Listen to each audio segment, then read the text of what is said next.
This my reset, walking head high, that's the preset.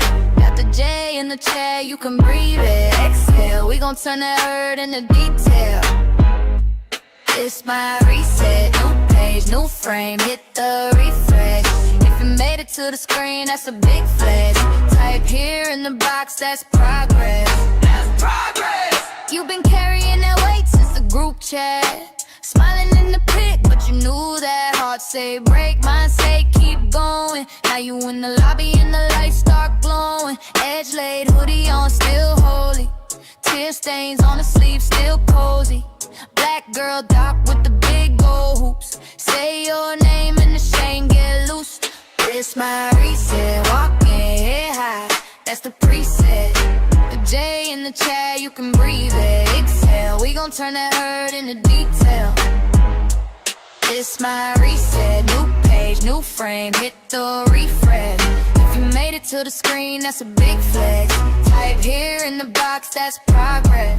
That's progress. We wave when we wade through the deep end. We brave when we break, then we deepen. You're safe in the space when you log in. Drop one word for your check-in. It's my reset, walking head high, that's the preset. The J in the chat, you can breathe it. Exhale, we gon' turn that hurt into detail. It's my reset, new page, new frame, hit the refresh. If you made it to the screen, that's a big flag. Type here in the box, that's progress. That's progress.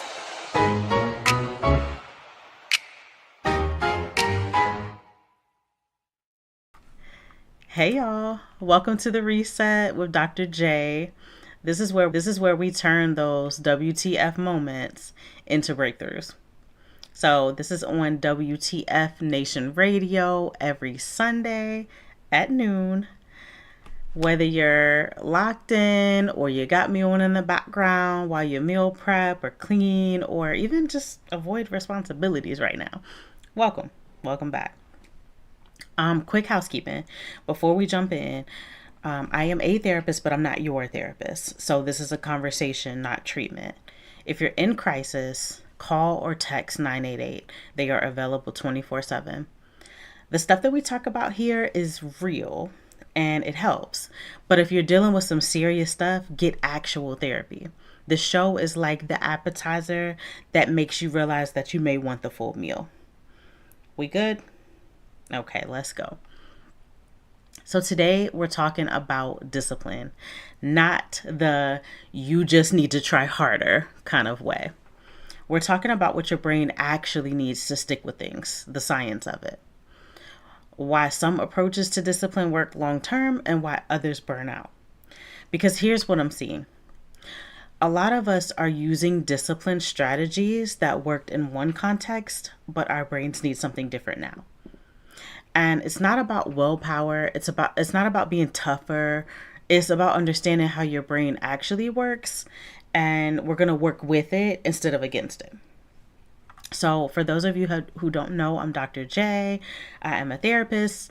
I am an Army vet, and I am going to break down the science of sustainable discipline in a way that actually makes sense. So if you have questions after this, you can email thereset@wtfnationradio.com or drop some comments in the chat and let's get to talking about this. This is going to be good. Let's get into it. All right.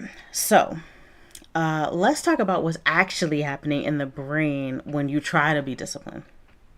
So for a lot of us, especially if you're military or first responders or you came up in some kind of structured environment, discipline was taught a specific way. You wake up at a certain time, you show up on time, you do what you're told, you meet the standards, and you don't make excuses. And that worked.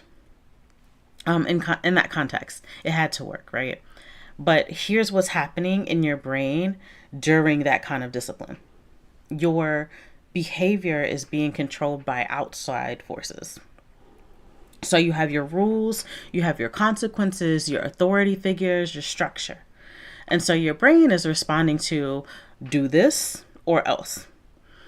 So it's meeting standard or facing the consequences. And so your brain can absolutely respond to that, and it will. But here's the thing. The system requires constant outside pressure. You need structure. You need the consequences. You need someone checking up on you. Take that away, which is what happens when you transition out of the service or from a job or whatever life, had that structure before. When you start to build your own life and you're on your own, that motivational system doesn't really have what it needs anymore. It's like trying to run a car that needs diesel on regular gas. Like the engine is still fine, but you're using the wrong fuel. And then you're out here trying to discipline yourself in the same way, and you're confused when it doesn't work. So you're trying to create your own consequences. Like, if I don't do this, then I don't know, I'll feel bad. So your brain is like, yeah, that's not really the same thing. So I'm not motivated. I'm not that motivated. So there's another way too, or like you're trying to force yourself through pure willpower, and willpower runs out. So we'll consider that a limited resource. So it's like asking your brain to do everything, and it'll handle it for a little while, but then like eventually it's like, hello, I got other stuff to manage. And so, you can push and push using willpower, but eventually you'll run out and you'll crash. So then you start to think, oh my gosh, I'm so undisciplined. I have no willpower. What's wrong with me? And let me be the first to tell you, or maybe not the first to tell you, right? But nothing's wrong with you.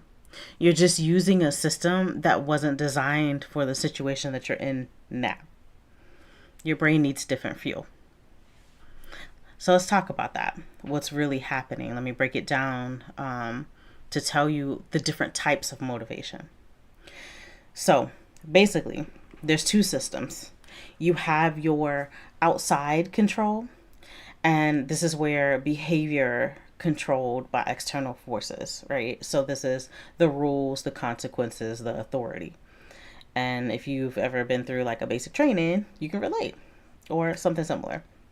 But this lights up your brain's threat system. You do things to avoid the bad outcome, right? So it works. But you need constant outside pressure here. And it's exhausting because you're always operating from a place of threat. I can remember a time in basic as I'm talking about this. And I remember we went on this long run. And I was like, oh my gosh, I don't want to be that soldier that falls out of the run.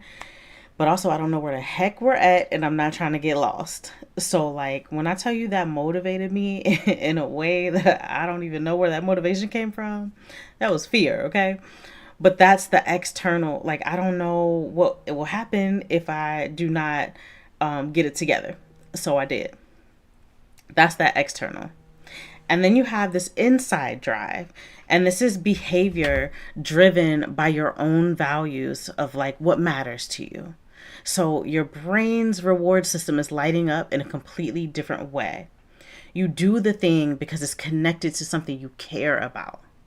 It's sustainable because the motivation is coming from inside you and you don't need constant outside pressure here.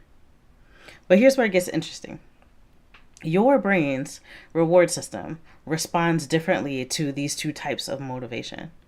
So when you're controlled or when you're motivated by outside control, your brain responds by like avoiding punishment or getting the external reward. When you're motivated by the inside drive, your brain responds to meaning, purpose, and doing things that align with what you care about. And so the inside drive pathway, it's more sustainable because it's not dependent on these constant threats or external rewards.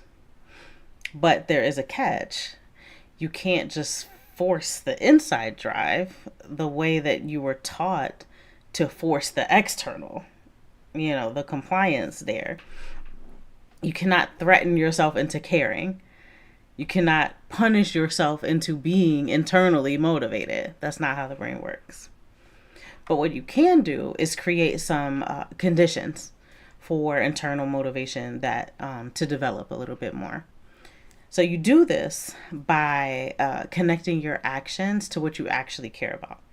So by paying attention to how much energy you have, by giving yourself flexibility instead of these rigid rules. And basically, what you're doing is rewiring how your brain responds. So you're training it to run on a different kind of fuel. And that takes time. It's not instant, but it does last. So outside control burns hot and fast. Inside drive builds slowly, but it sticks. So there's one more piece to this. Your brain has a part that monitors effort. So it tracks how much work something requires and whether it's worth it. And that's why they say, like, if you want to stop eating junk food, for instance, and like, let's say I have a healthy snack on my desk, but there's chips downstairs, I'm more likely to get that healthy snack because it's right here. It doesn't require a lot of effort versus walking downstairs to get the chips. It's kind of like a brain trick here. So when you're using punishment-based discipline, this part of your brain is constantly flagging high effort, negative experience, not worth it, that type of thing. So eventually your brain is like, why are we doing this? This sucks. Let's stop. So when you're using value-based discipline, it flags high effort, meaningful experiences, they're worth it. So your brain is like, okay, this is hard, but it matters, and let's keep this going. So the same amount of effort. Completely different experiences in your brain, though. And that's why value-based discipline feels a little bit different. It's not just your mindset. Your brain is literally responding differently. So once you understand this, your brain responds differently to two types of motivation. Everything shifts. You stop thinking that you're undisciplined or that you're weak, and you realize that you're just using a motivational system that doesn't match today's situation. We were trained in outside control, most likely. And so now we're trying to build this inside drive, and those systems are different, in our brains. You cannot force the switch. You have to rewire it. You have to build the new pathways. And we're even doing that today by just sitting in this conversation. Literally rewiring discipline. So it doesn't make you tougher. It's not giving you willpower, but rewiring how your brain actually responds. And that's the shift. That's the breakthrough. So let's talk about what sustainable discipline actually looks like in the brain. First is values-based, not punishment-based. So the science is, when you use punishment-based motivation, I have to do this or I'll hate myself, you're activating that threat part of your brain. So that part of your brain lights up, your body goes into stress mode, you get the stress hormones, and you can motivate yourself short term. That works, just like the fear example I just gave you. But long term, your brain and your body can't keep that up. Constant activation of the threat system, now you're asking for burnout and anxiety and depression and whatever else comes with that. So your brain eventually is going to be like, nope, we're not doing this anymore. This is damaging. And so going to the value-based motivation works completely different. When you connect the action to your values, it's like, okay, I'm doing this because it matters to me. You're activating the meaning-making part of your brain and your reward system. So you get that hit of feel-good chemicals, not from avoiding punishment, but from moving towards something meaningful. And that's what lasts. Because rewards are from meaningful actions. They don't burn you out the same way that a threat does. So your brain is literally wired to keep doing things that connect to meaning and value. That's the first piece, the value-based versus the punishment. We want to go for value-based or start to change that. Second, sustainable discipline pays attention to your capacity. It does not ignore it. So here's the science. Your self-control is limited and not infinite. So every decision that you make, every time you resist something, every time you push through, it uses up that energy. And so that part of your brain, it handles self-control. The part of your brain that handles self-control runs on fuel and it gets tired. And so when you're depleted, whether it's from stress or no sleep or too many decisions or emotional stuff, that part of your brain is running on empty. And when that happens, you default to more automatic, impulsive responses. So that's when you make that bad choice. That's when you quit. That's when you snap. And it's not because you're weak, but your self-control resources are actually depleted. And so old school discipline says, push through anyway. Ignore that. But you can't willpower your way past actual resource depletion. That's not how the brain works. So when we're talking about sustainable discipline, we're going to manage your resources. We're going to work with your capacity.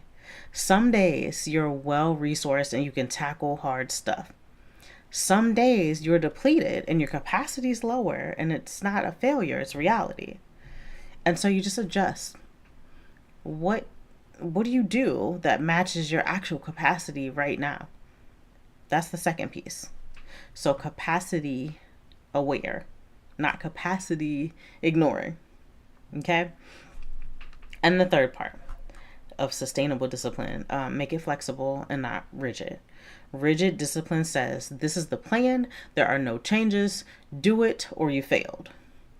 Flexible discipline says, this is the plan and I can adapt when life happens. Because life will happen. Your brain has the natural ability to adapt to changing circumstances. That's actual strength. Rigid discipline forces your brain into that all or nothing thinking, or sometimes we call it black or white thinking, whether it's, perfect or failure. A flexible discipline uses your brain's adaptive capacity to adjust and keep going. And that's what we want. Being flexible while staying committed to what matters. That's actually harder than just being rigid. Rigid is easy. Follow the rules or don't. But flexible says, okay, I gotta think, I gotta assess, I gotta adjust while staying focused on my goals. But it's more sustainable. Because when circumstances change, rigid breaks, but flexible adapts. So that's the third piece. Flexible, not rigid. Okay? So, where does the punishment-based, capacity-ignoring, rigid show up? An example. So you decide you're going to get in shape and you make this plan. Gym every day at 5 a.m. Strict eating, no exceptions. Day 1, you crushed it. Your brain gets a reward. You feel good. Day 2, same. Momentum building. Day 3, you sleep through your alarm. Now here's where this matters. The all or nothing thinking. My plan failed. I might as well just quit. So your brain flags high effort, failure, not worth it. And then you quit. And it's not because you're undisciplined. But your brain has interpreted one deviation as a complete failure. And that's where the flexible thinking is key. Okay, I missed this morning. I can go this afternoon. Or even if I skip today, I can go tomorrow. And so the pattern changes. Your brain stays focused on what matters. One deviation is just a data point. I need to adjust and continue. For that example, maybe I need more than one alarm.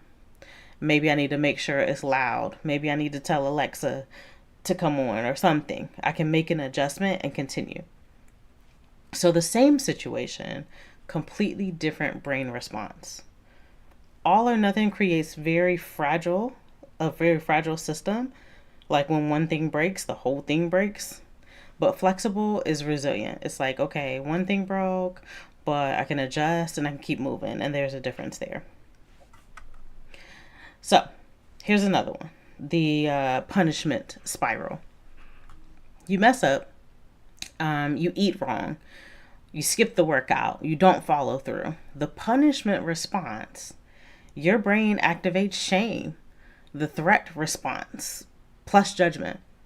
Stress hormones flood your system. You feel terrible. And shame doesn't motivate change. It actually makes your thinking worse.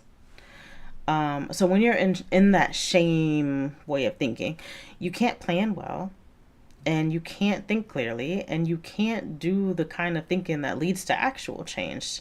So then you just end up feeling like garbage, and you're less able to figure out what to do differently. And so it becomes a spiral. When you switch to value-based response, we have curiosity instead of shame. Okay. Didn't follow through. What happened? What can I learn? Problem solving mode instead of self-attack mode.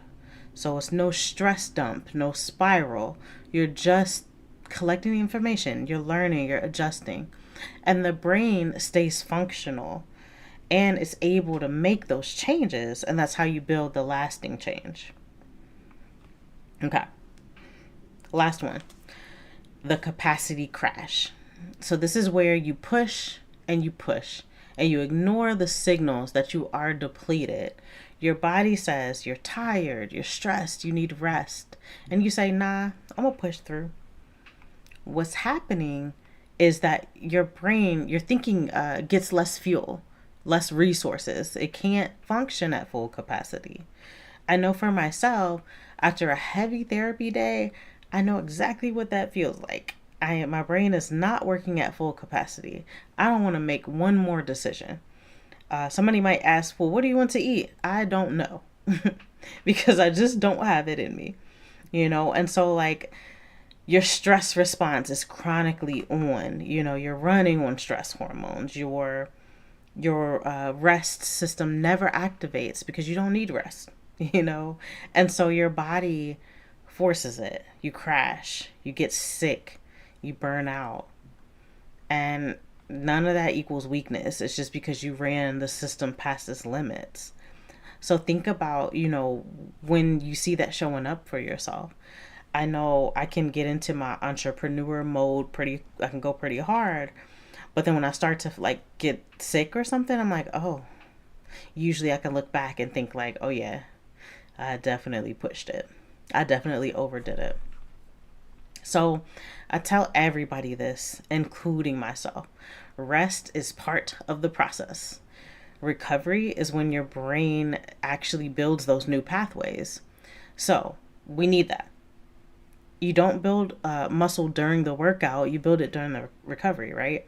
So the same with discipline, practice and recovery. And that's how the brain works. All right. So if sustainable discipline is about rewiring how your brain responds, how do you actually do it? Let's get into that. So I have 3 tools for you here today. And these are powerful practices that work with your brain and not against it. So it's not about willpower. It's about training your brain to run on that right fuel that we talked about.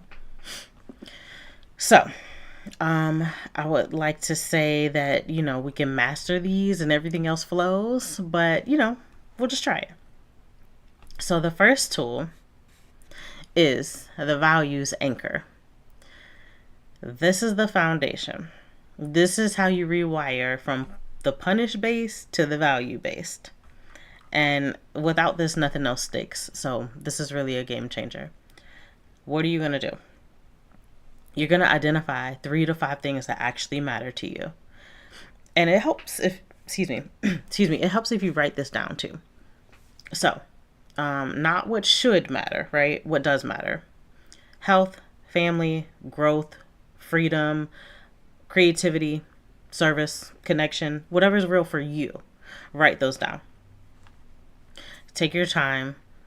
If it takes you a little bit of time to figure it out, that's fine. Even if you can just come up with one, I recommend 3 to 5. When you name something as important, you're telling your brain, hey, pay attention to this. Step 2, for each value, you're going to define 1 or 2 actions that show it. So if you care about health, maybe moving your body and getting some sleep. If you care about family, maybe being present and showing up for the important moments. If you care about growth, maybe learning something new or trying hard things. Be specific. When you connect action to value, you're creating a link in your brain between that behavior and your reward system. Excuse me, I have to sneeze, but it won't come out. That's annoying, especially while you're trying to talk. So, we're human, so y'all know what that feels like. All right. Don't feel a sneeze. Gonna go on to step 3. Step 3. Before you do the action, state the connection. So this is the rewiring here. Before you work out, I'm doing this because I care about my health. Before you put your phone away to be with family, I'm doing this because I value being present with my people. And the statement activates the meaning part of your brain, and it primes your reward system to respond to the meaningful action. So you're training your brain to connect. This action equals values assignment, which equals reward. Over time, that pathway will get stronger and stronger, and it will become automatic. Step 4, notice how it feels. Take 5 seconds after completing this action and notice, how does it feel to have done something that aligns with what matters? That moment of noticing reinforces that pathway. So your brain learns the action, values, good feeling, do more. And now there's the loop, the learning loop. Try it. Try it for 2 to 3 weeks. At first, it might seem very forced, like you're just saying words. But around the 2 to 3 week, usually something shifts. And the action actually starts to feel like you're less like you're forcing something and more like you're just taking care of something that matters. And that's your brain rewiring. So the effort level feels different because your brain is responding to meaning instead of threat. So let's say you value health. You've been trying to work out consistently. It's the old way. I have to work out, or I'll hate myself, or I'm lazy if I don't. And that's threat-based. It activates stress. You feel terrible, burnout. The new way, before the workout, I say, all right, I'm doing this because I value taking care of my body and having energy for my life. Okay. So after you notice, that felt good. I'm someone who takes care of what matters. And the meaning-based shows up. The activates the reward system. It feels purposeful. It lasts. Same workout, complete different brain experience. And that is the values anchor. That is the foundation for everything else. Another tool is the capacity dial. This is how you work with your brain's actual energy instead of pretending that it's infinite. This is what prevents the crash. So here's the practice. Every morning, check in. What's my capacity today? Scale of 1 to 10. And just be honest. Not what you wish it was. What it actually is. What affects capacity, right? So sleep affects it. Did you get a good amount of sleep. I don't know. People say 7 to 8 hours, but I'm like, busy adults, I will give you, did you get 6 hours? We'll be flexible with that too. The goal would be 8, right? But did you get at least 6? Because your brain needs to sleep to refuel. Stress. How are you dealing with your stress? Because that drains your resources. Decisions. How many decisions have you made today? Because each one of those uses energy. Emotions. Are you processing difficult feelings? That takes brain power. So all these affect how much you have to give. And so I would say if you're doing that check-in, high capacity be like 7 to 10, where you're well rested, low stress, you're feeling good, you can tackle challenging stuff. I would say medium capacity is like a 4 to 6. You got some energy, but it's not full. You can do important stuff, but you got to be strategic. And then low capacity would be like a 1 to 3, where you feel depleted and you're running on fumes and you need to conserve and you need to rest. So the key is you're going to match your execution to your capacity. That's the dial. So you're turning it up or you're turning it down, depending on what your actual resources are. So if you have a high capacity day, full execution, do the challenging workout, tackle the hard tasks, push yourself. If you're having a medium capacity day, modified execution, do the moderate version, handle the essentials, save energy where you can. If you're having a low capacity day, minimum execution, do the bare minimum. That's moving your body, drinking some water, resting, making sure you're not ill, or taking care of yourself if you are. Rest as much as possible, and that's critical. The minimum version still counts. Your brain does not care if you did the full workout or the 10-minute walk. It just cares that you moved, and that reinforces the pattern. So here's an example. Let's talk about a health habit. Let's go back to health. High capacity. That would be like the 60-minute full workout. You're going all in, you're going hard. The medium capacity would be like a 30-minute moderate workout.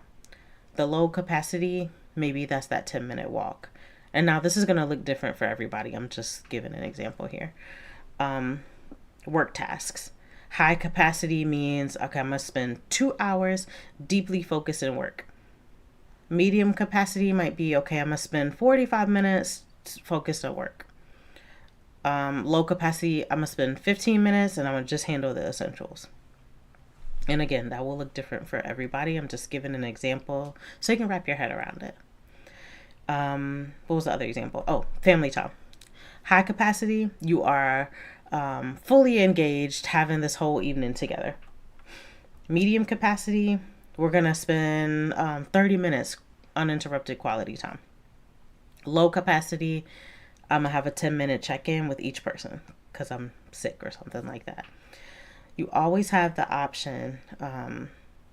You always have an option that matches your capacity. So you're never in a position where it's do the full thing or nothing.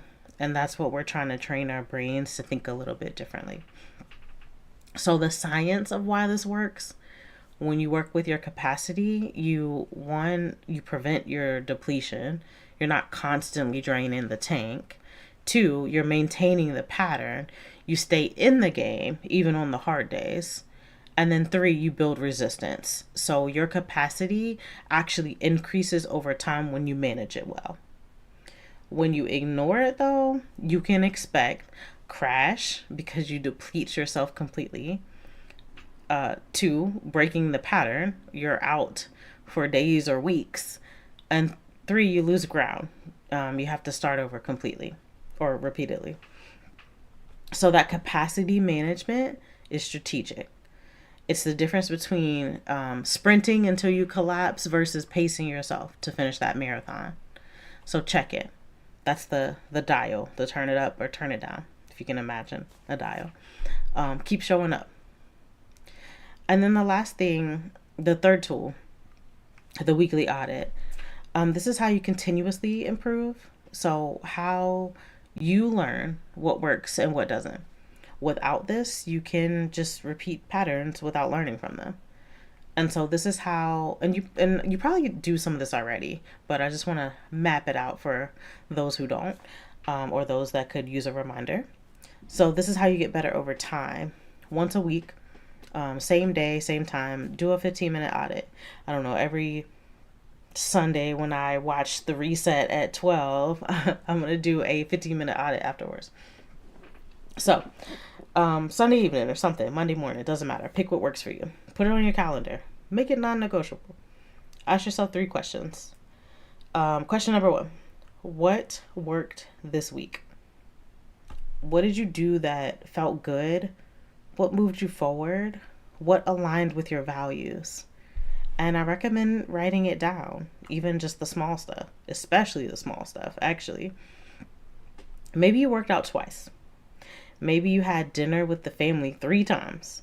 Maybe you did your values practice, for 4 days. Whatever worked, just acknowledge it. This is reinforcing the pathways in the brain. And this is what we want to get into the habit of, and noticing and celebrating what worked. And you're telling your brain, hey, do more of this. Question number 2, what didn't work? Where did you struggle? Where did the plan break down? What got in the way? And critical, no judgment here. You're not beating yourself up.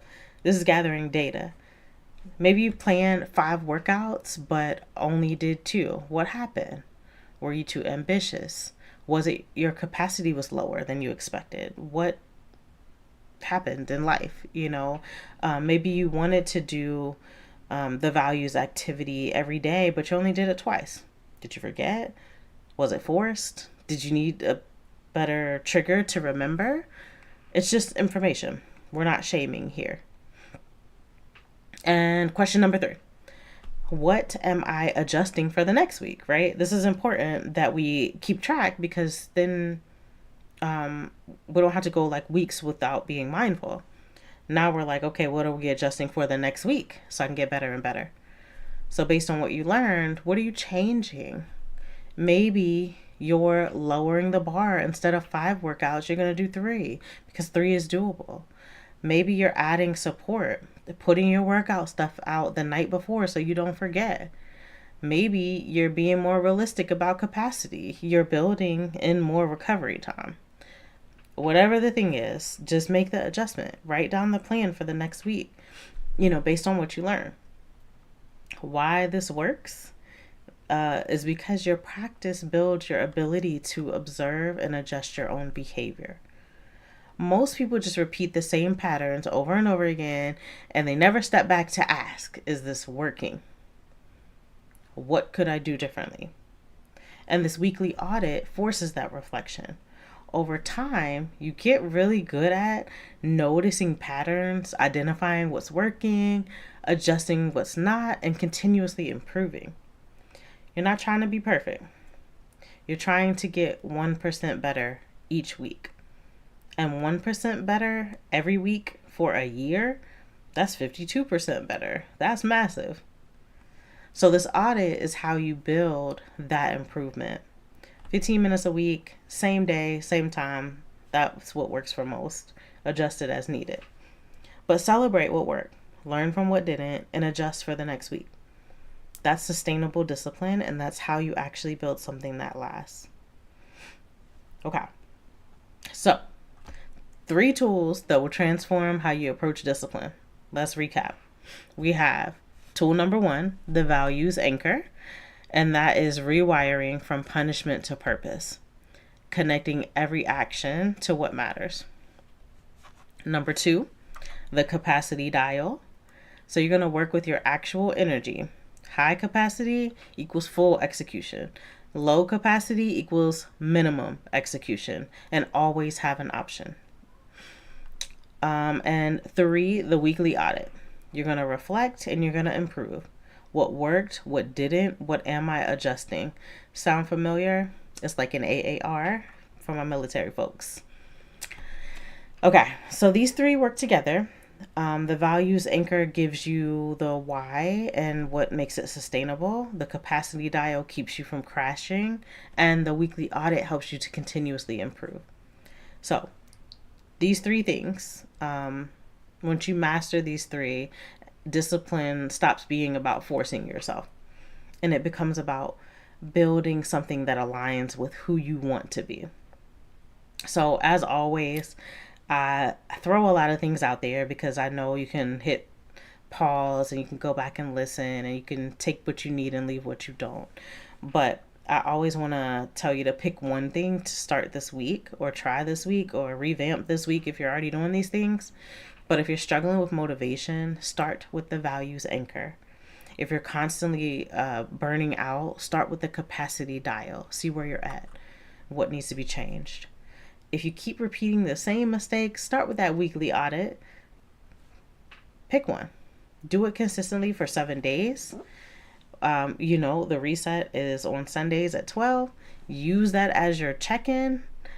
If you have questions, if you're struggling, shoot me an email, thereset@wtfnationradio.com. Let me know. And if it's an emergency, always use 911, mental health, 988. So let's bring it home. We talked about why the discipline we learned, the outside control, the threat-based, rigid, doesn't work for the life that we're building right now. So our brains need different fuel. Real sustainable discipline is value-based. It's not the punishment-based. So we're moving toward what matters and not away from what we fear. Capacity aware, not capacity ignoring. So we're working with our actual energy, not pretending like it's infinite because it's not real. And then flexible, not rigid. We're adapting while staying committed, not breaking when things change. And you build it with the 3 tools that we talked about. The values anchor, which connects actions to what matters. The capacity dial, which matches execution to energy. And the weekly audit, which makes you reflect and improve. So these are not mindset tricks, they're actual brain rewiring practices. So pick one. Start this week, build from there. You're not trying to be perfect. We are never trying to be perfect. These are to build new pathways, and that takes time. So challenge yourself. Pick one tool, use it for 7 days. You got this. And just pay attention. Notice when you're using values versus punishment. Notice when you're working with those within your capacity, versus ignoring it. And notice when you're able to be a little flexible and not just this rigid. That noticing, that's your brain learning. And then let me know. Tell me, what tool did you try? What did you notice? What shifted? You got the email, the reset at WTFnationradio.com, or just leave it in the comments because that's also how you build connections. Somebody else might be like, oh shoot, I tried that too. I genuinely want to hear from you. Your experience helps me make the show better. So tell me also what you might want the next episode to be about. And we'll go from there. Thanks for being here for episode 3. If you've been struggling with discipline, I need you to hear this. You are not undisciplined. You're not weak. You do not lack willpower. You're using a system that doesn't match your situation. We learned outside control for a structured environment. We are now trying to build inside drive for our own lives. Those are different systems, different brain pathways, and you cannot force the switch. You have to rewire it. So build the new pathways, train your reward system, work with your brain's biology, and that's how we build discipline that actually sticks. Not through punishment, grinding, or work. We're going to work with how your brain actually functions. So that's the mission. Resilience is not optional, it is the mission. And sustainable discipline, that's how we execute without destroying ourselves in the process. If you need more support, reach out, 988 for crisis, or find a therapist who gets it. I can also help with that. Getting help isn't weak, it's strategic. I'm Dr. J. This is the reset. Catch you next time. Keep going, keep building, keep showing up. You got this. This is the reset with Dr. J, where we take those WTF moments and turn them into breakthroughs.